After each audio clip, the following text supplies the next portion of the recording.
Hi friends, நம்ம கங்குவா படம் பார்க்கறதுக்காண்டி தென்காசி பிஎஸ்எஸ்க்கு தான் வந்திருக்கோம். நான் கிளாஸை முடிச்சு வரவும் அபி வரவும் கரெக்டாக இருந்துச்சு.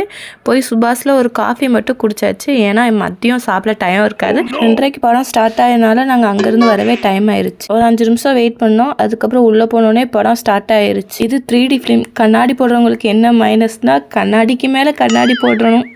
இன்றைக்கி பவானி வரல. நாங்கள் 3 பேரும் தான் படத்துக்கு வந்தோம். படம் பாதியில் போய்கிட்டு இருக்கையிலேயே வயிறு பசிக்க ஆரம்பிச்சிருச்சு. வாங்கிட்டு வந்த பப்ஸையும் கொஞ்சம் பீட்சாவும் ஒன்று வாங்கிட்டு வந்தோம். அதையும் ஷேர் பண்ணி சாப்பிட்டு முடிச்சாச்சு. அதுக்கப்புறம் தான் கொஞ்சம் திருப்தியாகவே இருந்துச்சு. அடுத்து படம் போக போக சூப்பராக இருந்துச்சு. எனக்கு ரொம்ப பிடிச்சிருந்துச்சு படம். ஏன் படத்தை பார்த்துட்டு இவ்வளோ மோசமாக ரிவ்யூ பண்ணுறாங்கன்னே தெரில. ஆனால் சூப்பராக இருக்குது படம். அடுத்து இன்டர்வலுக்கு அப்புறம் 2 பாப்கார்னும் ஐஸ்கிரீம் மட்டும் வாங்கியாச்சு. ஐஸ்கிரீம் சாப்பிட்லான்னா ஃபுல்ஃபில் ஆகாதில் சாப்பிட்டாச்சு. லாஸ்ட்டு ஒரு ட்விஸ்ட் என்னென்னா அண்ணனும் தம்பியுமே இருக்காங்க. அதில் தம்பி தான் வில்லன். ஓகே, பாய்.